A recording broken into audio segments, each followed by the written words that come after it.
Olá, brotada! Meu nome é Geilson, faço parte do Física Objetiva e hoje a nossa aula é sobre gravitação universal.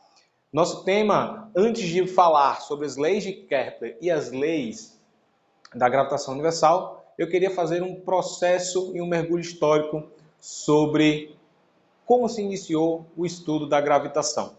Agora preste atenção, se você gostar desse vídeo, não deixe de comentar, curtir, compartilhar e se inscreve no nosso canal para que todos os vídeos que você possa receber, eles cheguem o mais rápido possível logo quando lançarmos. Então, fica ligado e vamos para o vídeo. Bem, nosso estudo hoje é sobre gravitação universal. E para estudarmos sobre gravitação, eu queria fazer um mergulho no processo histórico. Aliás, a gravitação começou quando a gente teve o início das raízes astronômicas.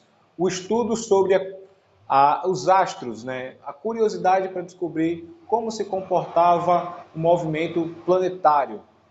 Então, para início de estudo, Aristóteles foi o grande pensador, né? Ele já, por ter suas observações, Aristóteles, que não foi um cara muito experimental, ele apenas redigia as opiniões de maneira intelectual, sábia para sua época. Ele falava que a Terra era composta por 4 elementos. E quando, por exemplo, você tinha um elemento que era composto de matéria, ele deveria ser atraído para a Terra, porque a Terra era de matéria. Mas aí então Aristóteles teve a grande sacada de achar que o planeta Terra era o centro de todo o universo.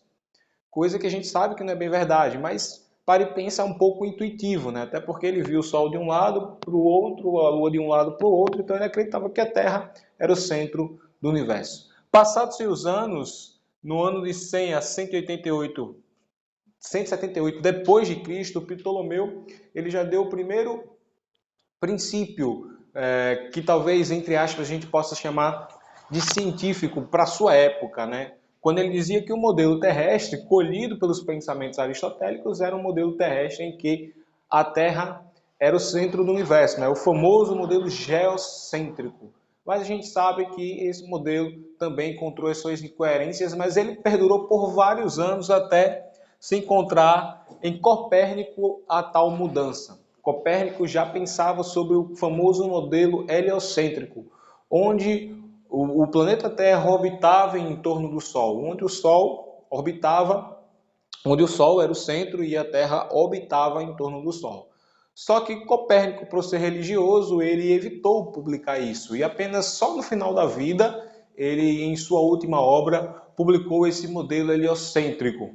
Passados-se os anos, a gente teve o encontro de uma geração em que, colhido esse princípio heliocêntrico, fez estudos mais próximos do que a gente até entende hoje.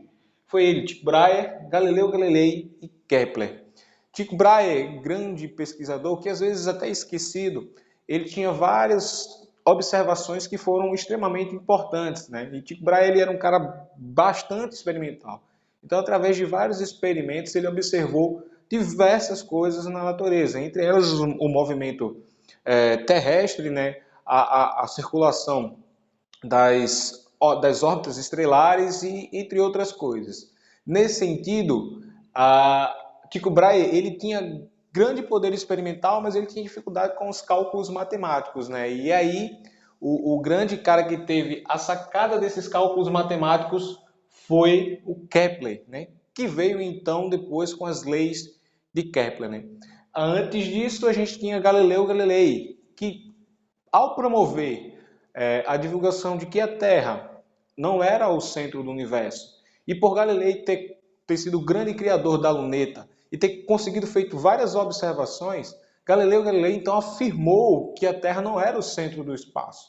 Além de ter visualizado outros planetas, ele afirmou que a Terra não era o centro, e sim, ela orbitava em torno do Sol, né? E aí dizem alguns historiadores que ele foi chamado pela Igreja Romana, que ele tinha todo o poder na época, para provar que o que ele estava falando era errado, né?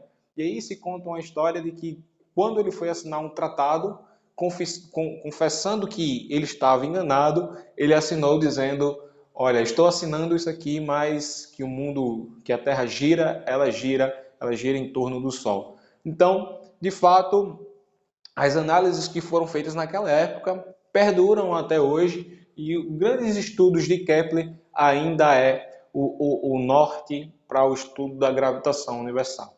E a gente, nos próximos vídeos, estudará as leis de Kepler, as tão famosas 3 leis de Kepler, que foi baseada pelos dados experimentais de Tycho Brahe, e assim Kepler conseguiu formular matematicamente as 3 leis que perduram até hoje. Então acompanha comigo nos próximos vídeos que a gente vai aprender as 3 leis de Kepler.